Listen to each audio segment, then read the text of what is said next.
This podcast is for a mature audience and may be viewed as inappropriate or insensitive to some. Listener discretion is advised. The intention is to share conversation of like and unlike-minded individuals as they try to be the best them they can be in a life full of challenges, searching for love, acceptance, and positivity. Call 669-241-1422 and share yourself or catch up with Sweet Baby J for an anonymous face-to-face interview. Feel free to call in with questions, stories, thoughts, or anything you would love to talk about and share.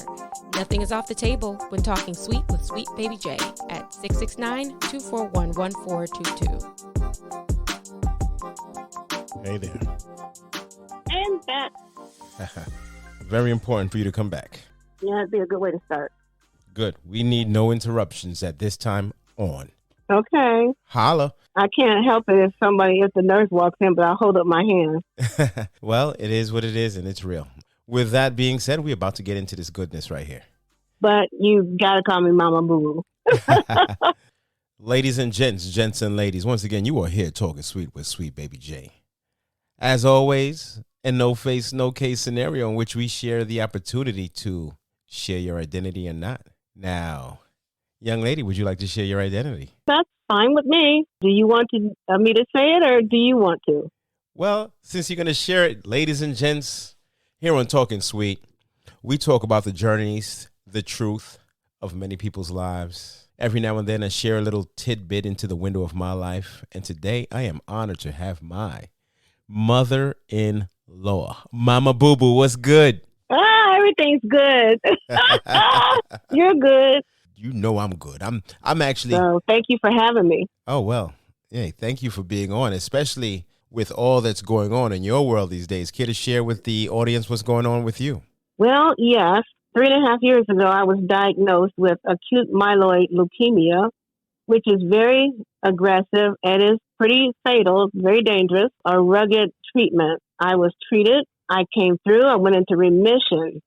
And now, just within the last couple of weeks, I have been diagnosed with a recurrence of that AML, or acute myeloid leukemia. So I'm in that same struggle. It's a very difficult recovery treatment process. It involves 4 to 6 weeks in the hospital for the first day. That's where they try to kill off all of the leukemia cells or the cancerous cells. And then you have what they call 3 consolidation treatments. And those are a week each. And they are stationed 3 weeks apart. After that, they do another bone marrow biopsy, and hopefully you are in remission. That was what happened the last time. And this is all, when you say therapy, this is chemotherapy, correct? Chemotherapy, yes. It's a very harsh one, is ceterabine, and that was your first treatment is a bag infusion that lasts all day, every day for 7 days. And then the other one is called, oh my goodness, I just lost the name. The nickname of it is the Red Devil. Whoa. The Red Devil. Yeah. So you have the Red Devil in your blood? I guess so. That was the first 3 days of the treatment. And that one, you only can have so much in your lifetime because it can damage your heart. I was hoping to remember what the name of that was. Well, it's funny, not funny, that you have something that they call the Red Devil going in your blood, but yet you're a pastor. Well, that Red Devil is supposed to kill off all those cancerous leukemia cells. So that's okay. But it kills everything in its path. So it's a bad boy, which is how it got its name. Are you nervous? Not really. Don Rubisol? Something like that. Don Rubisol is what it's called? That may not be exact, but. So this is not the first time you're going through this. The first time, how did you find out that you were diagnosed with this cancer? Because I wasn't able to get up and do anything. And so your sister-in-law, my other daughter, came to my house and said, come on, let's go. You're going to the hospital. And I said, why? And she said, because you're going to some hospital. I don't care which one you go to, but you're going to a hospital because you're sick. When you said you weren't able to do anything, what did you mean? No energy. No energy. Actually, I had lost 30 pounds in a month and I didn't even realize it. Wow. Yeah. My gums were bleeding. I thought I had gum disease. My hair had fallen out and I thought it was because I wasn't taking proper care of it, which is true too. So since this all has happened, do you find yourself being more aware and alert of your health, eating better, just being mindful of, okay, this may not be just a hair loss situation because I'm not taking care of my hair, but paying attention to what's going on with your body? Well, I'm more aware now. There were not any particular symptoms that would alert you to acute myeloid leukemia. Now, it's a little different than the chronic leukemia, which is an overabundance of white blood cells. But this is where you just don't have any. And mine had gone down when you're supposed to have 3.7 per whatever the thing is, all the way up to 11. I was down to zero point 0.5 when I went into the emergency room. They thought I had just had chemo. And I looked at them because I'm not a person that's sick. And so I'm like, oh, chemo? No, I don't have cancer. What are you talking about? Wow. So, but I was just living with it, and it comes on so suddenly. You don't realize you're sick. It's like you're functioning and then you're not.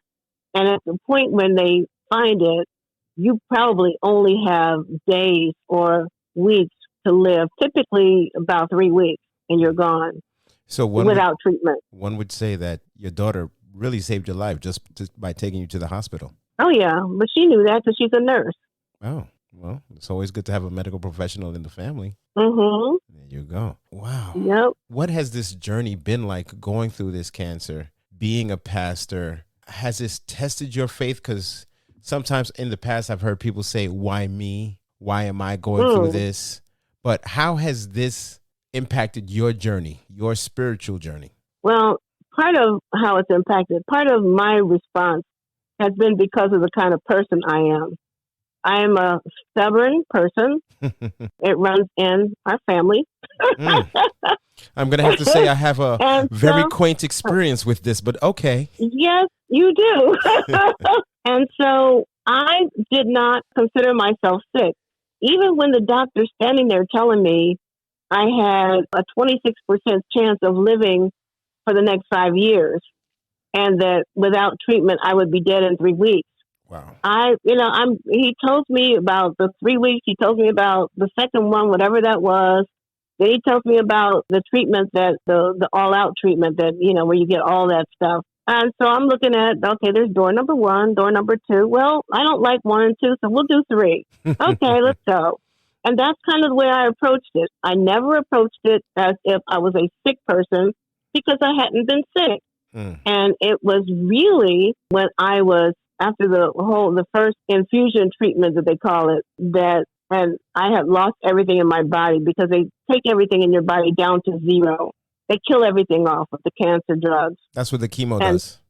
Yes, that's what it's designed to do. How does it feel when you're going through chemo? At first, it doesn't feel bad, except that you get very sick to your stomach, nauseous. You can't keep anything down. That was what took me out, was I couldn't eat. But one of the drugs they gave me affected my kidneys. So I ended up in kidney failure, and then I got some kind of a bug, because once you have no resistance in your body, any bug will get you. And so I got some kind of a thing in my blood. I had sepsis and all that. I was in ICU, making no sense at all, and just wanted to sleep. Didn't want anybody to bother me. Don't bother me with food. Don't bother me with asking me questions about my birthday. Just let me sleep. But once I had to use the bathroom, where I don't use bedpans, so I had a catheter, but once I had to use the bathroom, I kind of woke up. It's like my mind went back into gear of living. Gotta go. And gotta go, yeah. And they tried to make me do it their way, and I said, I can't. So all these nurses had to help me, but they had to get me up out of the bed in the ICU, get me on a potty. So from that time forward, I think that was the beginning of my coming out of that, because I think I had been slipping away at that point. So having to go to the bathroom is what brought you back into the fight. Isn't that typical? I mean, hey, for everyone else, for everyone, there is something that makes them say, walk away from the light. For you, I got to go to the bathroom. Yeah. And don't give me no bedpans. Ain't nothing wrong with it. When it comes to your spiritual journey, how did you feel going through this with the challenges? You're on chemo. You're not questioning why you're going through this, but you're accepting it, it seems like. Yes, this is where we are. I don't understand it necessarily, but I trust God that God is going to be with me. And what I did was at each step, like almost every few days or a week or so, there would be one of my favorite songs. I love gospel music. You know, I'm a musician. So there would be a song like Total Praise. Richard Small was Total Praise. That I lift, the last line is, I lift my hands in total praise to you. Amen. It's based on Psalm 121. It says, Lord, I will lift my eyes to the hills, knowing my help is coming from you. Then at one point it says, you are the source of my strength. You are the strength of my life. And I lift my hands in total praise. And that's what that means. It's total. It's sold out. It's God, whatever it is that you're doing, then I'm on board, even if it means it's not going the way that I might have wanted it to go. I'm okay with that. And I had to be okay with that. So that was how I started. But then it got a little bit rougher. And you may remember some of this, but Douglas Miller is a friend of mine, the gospel artist. He has now since passed away a few months ago. But his song, My Soul Has Been Anchored in the Lord. And it talks about the ship with the anchor, and when it can't get into the port and they drop the anchor out and the storms come and batter the ship. But the anchor has been dropped into the port. So no matter what the storms do, the ship is still anchored there. And he said his soul was anchored in the Lord. And I felt that. I've loved that song from the time I first heard it. And those words stayed with me. So what you're saying... there were some other songs that were like that too. Yeah, go ahead. So what you're saying is that your spiritual foundation keeps you solid. It kept me solid, yes. No, there's nothing wrong with that. I didn't say not scared. No. I didn't say there were times that the medicines, I was freaked out and having all kinds of strange, ridiculous nightmares, frightening ones. But there were effects. But each step along the way, it seemed like God was moving me and telling me something and teaching me something. That was the oddest thing I had ever experienced. When you say you were scared, other than the obvious, the ultimate fear of death, what were you afraid of? No, it wasn't death. Oh. Yeah, and these dreams and things that were so vivid, like there were the enemies trying to get me, things like that. So more like a scary movie type of thing, not necessarily death. Because of the drugs you're on, it sometimes is not easy to distinguish the reality from the sleep. You have Freddy Krueger chasing you? It wasn't Freddy Krueger, but yeah. I did. In one of those dreams, I was in New York City, and you know, I don't like New York City. Oh, wait, you better stop that, okay? I was in New York City. That's where your daughter met the best man in the world. In the world, I know. But I was down in the subway, and how you jump down on the tracks, and there was only a little bit of room between where the train would, the side of the train would be, and the wall. And there was a little itty bitty door in that wall. I had one of my pets with me or something in this stupid dream, and I squeezed into that. I opened that door and went in that room.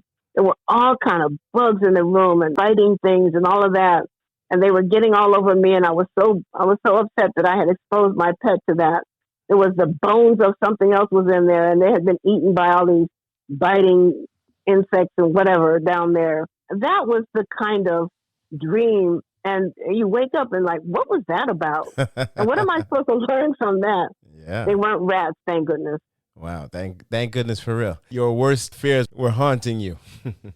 Yep. So when you're going through this chemo, you do have to go through blood transfusions, correct? Yes. How important is that to you?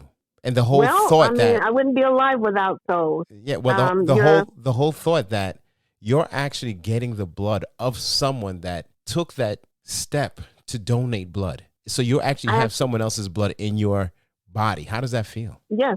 Well, I had a blood transfusion earlier today. In fact, the first time, and with me being a pastor, I do Holy Communion or Eucharist once a month with the church, and we talk about the body and the blood of Christ. And we talk about Christ's blood shed for us for the remission of our sins, for the removal, the washing away of our sins, forgiveness of our sins. And so a lot of times people talk about washing you white as snow. And that's not a good image. They use that because of Like if something was stained with blood and then you use the Fuller, the launderer soap, then they get the stains out. But in this case, the blood, the Bible talks about the blood being the life of the person. When you spill the blood, you are spilling the life of the person. And it really is. You cannot live without blood. Mm-hmm. And so when I'm watching that bag, that unit of blood on the hole and the tubes that are coming down, someone has given their blood that I might have life and have that more abundantly. That is what we say. That is what Jesus said he was doing. But someone has literally given their life, not their whole life, but definitely some of their life that I might live.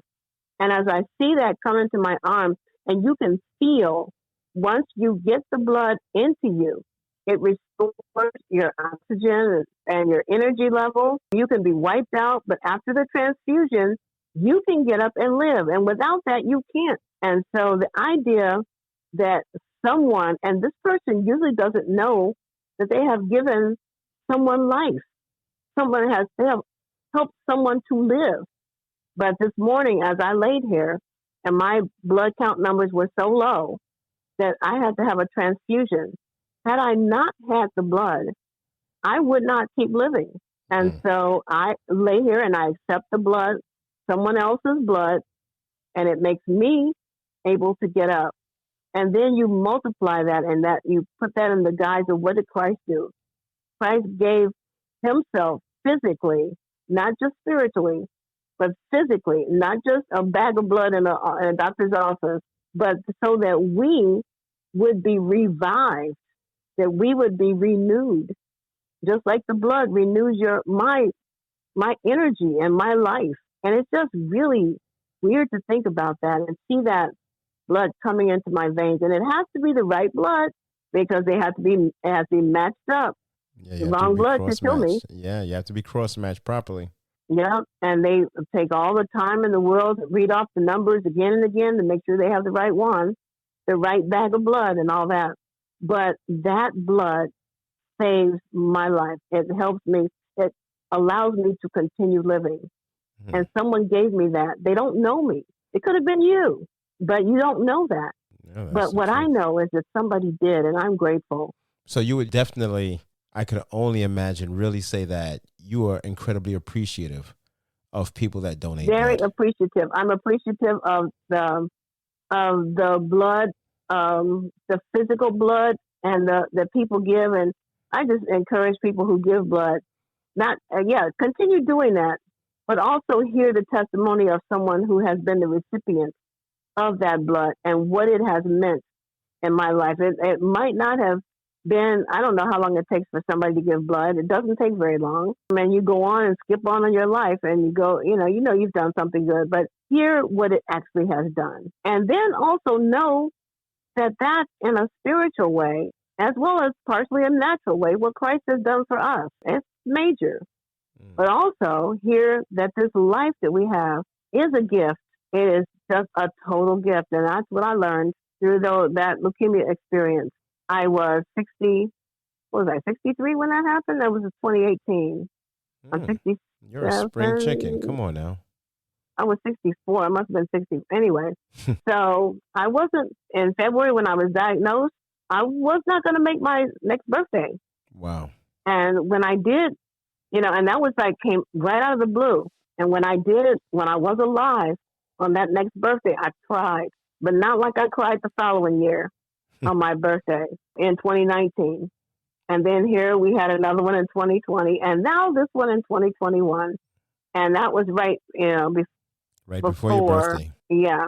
So, but, I've had 3.5 years in remission. And when somebody says 3 weeks, versus 3.5 years, it's all a gift. None of this was promised to me. I'm way out in gift territory. And so what am I supposed to do? I'm a called person, ordained. But regardless of that, what did God want me to do? The reason why I'm the only one of the people I know that have been diagnosed with this disease that is still alive. and they were diagnosed after me. I had survivor's guilt with the first one. He was one of my church members. And so a year after I got there, and he had come to visit me when I was so sick, and I'm standing over his bed. He was gone in 3 weeks. Wow. Why did you have survivor's guilt? Because he was laying there dying, and he had so much to live for. I mean, he was older than me and all of that. That's not like I didn't, but I was the one that the doctor had said, you're dying. So once I got it through my thick head that was where I had been. And then I'm standing over him. He had come to visit me when I was so sick, and now here I was standing over his bed, and he's saying, I'm not ready to go. What do I do with that? How do I minister to some person who is full of life and wants to be around for his family and all of that? And I'm standing here as a miracle, having been brought through and survived it. And he wants that for himself and is being denied him. And I shouldn't say being denied, but that's not his reality. And I just cried. I cried all over that man. Wow. Yeah, wow. it is. It's deep. It is deep. So and where are you now with this? Like, how are you feeling now with where you're at? You're still going through the process. I'm not still. I'm again going through the process because I've had a good 3.5 years in between. And I was not feeling bad when this got caught in just a regular checkup, which is why they do them. They catch it in your blood before you feel anything. So it's like catching me out on the street and saying, hey, you're sick. I'm like, what? But I know better than to do that now. And so when they said, you've got these cancers, it looks like you have these cancer cells. So I come in and, okay, what do we need to do? Well, you need to get in the hospital and stay there for about 4 to 6 weeks. So you got 2 days, provide your church for someone to cover 4 to 6 weeks while you're in the hospital. How has the church provided support for you in your absence? Seeing that it's just started, it's only been a couple weeks now. But I kind of coached them what they needed to do. My committee, they like to squabble a little bit. But even at that, I told them they had to work as one person. They had to get this done for the sake of the church. And so they have come out like champs. They have scheduled speakers through the end of the year that are acceptable, that are good, honorable. Nobody that I wouldn't want in the pulpit, because they're not supposed to have anybody in the pulpit that I don't approve of, or our district superintendent. So I'm just thrilled with the speakers. They had one this morning, a dynamic young man that talked about indigenous peoples, which he is partially one. I just can't ask for better. The reason why I ask that is because for your job, your career, your calling, you provide care and comfort for so many. But at the same time, you are human. And there are times when you need care and comfort. Do you feel that care, comfort, and support is there for you in your time of need? There have been a lot of times when I didn't find that. That hasn't been the case this time. I think that everybody has been so impacted by my story. First of all, my survival story, miracle story, and that they want to be on board with helping. They're praying, they're friends, as well as church members or colleagues or whatever. I have a lot of prayer support from everywhere, even overseas, in Sierra Leone, in England, different places. People that I know are praying for me from all walks of my past. And that makes me feel good. There were some things that happened early on that I call God prints that, caught my attention. And I can't tell you, it's too long to go into right now, but there were a couple of things that happened. One of them involved my granddaughter, and it was just so powerful. It was such a display of God being present that I couldn't walk past it. I couldn't ignore it. And I just stood there kind of in awe. It was not only a wonderful thing for my granddaughter and for my daughter, but it was a testament that God was right there, even in the things that seemed to be mistakes. And it was exactly the right thing. It wasn't a mistake after all. I had thought it was. And so several things happened like that and let me know that God was not abandoning me, but was, on the contrary, fully present in this situation. And so I could relax a little bit. Yeah, it's scary, but I can relax a little bit. But the other thing I had to do was, okay, what does it mean now to be called? What am I called to? Now, I was planning to retire in June of 22. So what does it mean? I mean, does it mean called to ministry? Does that mean that you're called to get up in a pulpit and preach? It can. Does it mean you're to go to the prisons and pray and with people and all that, or teach or whatever? It can. But sometimes you're called to a different kind of ministry. I'm not sure where my call has gone right now. But if my call is to walk this journey, whatever the end of it is, I want to do that and be honorable about it. I want to do it in such a way that people say, yeah, she really was a Christian or is a Christian or whatever it is. I want to do it in such a way that other people say, watch, those are the steps that we should be doing. That's the way we should be approaching things. I may not always make that, and who knows what will happen. But that's my wish. That's my desire. Mm. I guess I want to make God proud if there's such a thing. One thing that we do know is God doesn't make mistakes. Mm-hmm. So whatever journey you're on it for a reason, and you'll come through it the way that you're supposed to. And we don't know what end that God has. Well, but whatever it is what it's going to be. It is what it's going to be, but it is the right one. Exactly. We might not agree with it all the time, but we can, God always redeems stuff. So that gives me a lot of hope. And the fact that I'm still called, even when I'm in this hospital bed, I'm still called to teach God's word, preach God's word, whatever, live it, my life, even with you. Oh, wait. Whoa. Even with me. Even with you. The heathen son-in-law. Even putting up with my heathen son-in-law. Yeah, but you have been such a help to me as well. So, and I can't walk past that either. So, I don't want to get your head too swelled up, so I'm not going to say anymore. Well, listen, if you walk past it, you still have the opportunity to reverse and revisit again. So it's all good. Okay. So, are you fishing for compliments? As always. Come on now. Well, we're here, we're talking about your journey through cancer, and it is definitely one that's not a play situation. It's a tough one. Many go through it, many survive, many don't. So it's one that has impacted many lives. And you said you had survivor's remorse, which is a crazy thing. And I get it. But I really feel that you're going to come through this. You have the support of so many. I'm feeling very positive. So that survivor's guilt with leukemia is not that uncommon with the kind of leukemia I have, though. And because it comes so suddenly.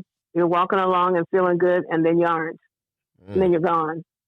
So, yeah, people in the past, people would just die, and nobody knew what they had because it took them so suddenly. Well, people say trust the science, and luckily science have brought us a long way when it comes to the fight against cancer. Oh, yeah. So, and even, at my stage, there's still another step that I didn't have. I didn't have a bone marrow transplant, and that does extend life, but I didn't need it the first time through. So we have to see. They may be knocking on your door, ask you to put that arm up. I got you. Well, throughout all of this, you've been fighting cancer during a pandemic. You were in remission and everything like that. How was that dealing with COVID and knowing that your immune system is compromised? Oh, that was easy. Stay away from them folks. Well, I mean, one can say it's easy, but there are a lot of people that say, why should I wear a mask? I'm good. God's got me, or God's provided my immune system. But how do you feel someone that you're a woman of the cloth and you're also one that has to believe in the science because the science also has helped you in your life? This is not anywhere. There's no conflict between faith and science. And if you're talking about you're gonna have your faith keep you and all that, that's your business. But your faith is not gonna because you have faith that God won't let you die. That doesn't mean I'm not gonna get your germs, and I'm not gonna let you give me your germs. We had that argument at our church because we had a few people who didn't feel once they were vaccinated that they should wear a mask. Well, if they're vaccinated, then they're protected. If they got the germ or whatever, then they would most likely have a very mild case if they even knew it. We did have one lady, an older lady who got COVID. She got to the hospital for another thing. She wasn't going because she felt so sick, but there was another issue. And you have to get tested before you get admitted. And she tested positive. So We knew that there was people, that might be carrying it. You can't be sitting around in that building. If I'm in the building and I'm at risk, if my white blood cell count is low, and you're sitting in that building spitting out germs, and I have to be in that sanctuary preaching and stuff, then I can't preach with a mask on. That's very difficult, and with the spacing apart and all of that. But no, out of consideration, do you have love for somebody? Can't you have that much love? Put the mask on. But we did have a couple of people who wanted to, be free of it. So what we did is we made space in the back. The back row was the people who really had like asthma or something. They didn't want to wear the mask, and it was warm, and the doors were open, the windows were open. So once I knew my white blood cell count was low, we did that. But everybody had to be vaccinated or not. Very soon after that, the whole the CDC then said masking for everybody indoors at all times. You were like, thank goodness. So yeah, that went away. But yeah, one of the members of my church had announced, I'm just not going to wear a mask in church anymore. And I said, well, what? After a little bit about, I know you won't get sick, but what about me? I said, what if I get COVID and die? What if I get it from you, a germ you gave me? And the man had nerve to say, I feel bad for you. Wow. Boy, I wanted to take me something and go upside down. Man, so bad. Wow. The selfishness. The selfishness. Yeah, I know it. And crazy. And the fact that very attitude is so antithetical to everything Jesus was and taught and did. I mean, complete opposite. And yet people don't even realize that they're going around saying this stuff and calling themselves Christians. That is as far from being a Christian as worshiping Satan, in my opinion. They're saying stuff that exactly the opposite. I would have to agree. The funny thing is that people really believe in their hearts that they're doing what is the right thing. And it's just, when you look around, it's just not. It's just not. But I don't even want to get into that because that is, I really believe that is more political than it is spiritual, even though people want to say it's a spiritual thing. But if it was, I think you would protect thy neighbor. And again, I tried to move it out of the political because I knew that was an issue. We have a church that's diverse, a diversity of positions on things and people status. Our church is an odd mixture of a lot of different kinds of backgrounds. So I knew that there would be some that were more conservative and seeing the mask as taking away my rights, whatever. And so I said, I know that we have, and see, I had to make an appeal because my white blood cell count was low and I knew I had tested low. I said to them, I know that all the science says that we should be able, if we're fully vaccinated, to be unmasked indoors. And I understand that. I'm a recovered leukemia patient. And right now I've been tested. My white blood cell count is down.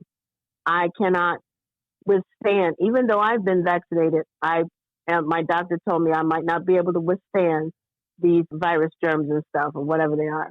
And I said, I'm asking everybody, even though the government and the science and everything says that we can go maskless in the sanctuary if we're fully vaccinated, I'm asking you to do me the favor, because since I have to be here, do me the favor of masking and don't put me in the position of having to absent myself and try to preach from another location remotely or whatever. And so most people were okay with that. There's always one or two that bucked against it. But for the most part, in the sanctuary, when we were all together, everybody masked. And when they went into the fellowship hall for snacks and stuff like that, then everybody mixed together. And I didn't go in those places. So that was a happy medium. And then, blessedly, the science changed. We had to mask again. I didn't have to worry about it.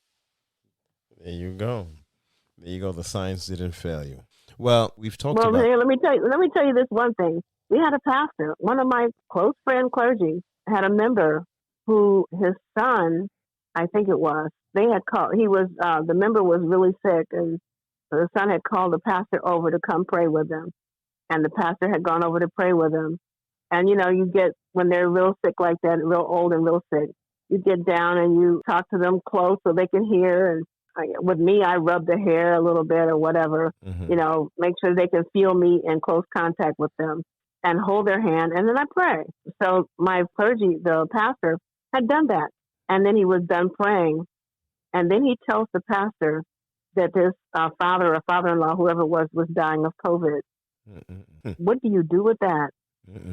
But he didn't believe in COVID. Oh, he didn't believe in COVID? So he was saying, well, they're telling me he's dying of COVID. I don't believe that. I don't believe it exists. Okay. How did that end up? The man is still alive. Not the old man. The son is still alive, blessedly. The only reason he's still alive is because the pastor didn't revert into what he wanted to revert into. Because if he had, that son would not be in one piece right now. He wanted to revert into Mike Tyson. Yeah, and he could have. Because what a betrayal, what a violation. I can't think of anything else. And the man is praying for your loved one. And you would not tell him. And you are so, I don't even have a word for it. They're crooked, so, I don't know. Selfish. Let's just call it what it is. Selfish. All of that. Sociopathic. That you can't even, you don't even tell him you don't believe in COVID, but you don't at least tell him that that's what's going on? Wow. So he could protect himself? That's wild. That is. And so pastors are quitting the ministry in droves right now. Wow, like everyone else across the nation. Yeah, but now this is because of with the QAnon stuff, the conspiracy theories and stuff, and people are thinking those things are doctrine, are right doctrine. They're Christianity. It's nowhere near. Right. And people are getting hung up in that. That's a whole other conversation. But, oh my gosh, you can't deal with this stuff. You're trying to teach Christ and you say, love your neighbor. Jesus said, love your neighbor and love them and do good to them to persecute you or whatever, misuse you. And somebody says, oh, well, that's partisan politics. No, that's the gospel. Maybe you ought to read it sometime. But okay, so I digress. There you go. Because you are my mother-in-law. Yes. How does it feel having the best son-in-law on earth? How did it feel wearing that shirt that said that it was given to you by, you're living the dream of having the best mother-in-law on earth? I'm going to have to admit. Start answering, I'm going to have to admit, you are pretty amazing. I really have to say I appreciate and have appreciated over the years the support that you've given us. I don't want to say me. I don't want to say my wife or just my kids, but my whole family. I appreciate the support. And it's funny because we come from very different backgrounds. So definitely. So at times things we do things different than you do, and you do things different than we do. But there is lots of beauty in seeing those very different backgrounds coming together. And I appreciate you for that. Yeah. And I appreciate you too. I appreciate how you all have grown. I love your little ones, the way you're raising them, and just so much. They're raising themselves. I appreciate how they treat you. They're like, oh, daddy. Because I see me in them, and through my daughter she's more stubborn than I am, but I see that in them too. I'm going to agree with you. I'm like, oh, poor Jay. Yeah, I'm going to agree. She's pretty stubborn. She is pretty stubborn, but we'll get through this. Yeah, well, she got it honest. And whereas I don't say stuff, she will. It's funny that we are total opposites, she and I, in which her birth. Oh yeah, definitely. Well, and not just in that, but even our birthdays are exactly 6 months apart to the day.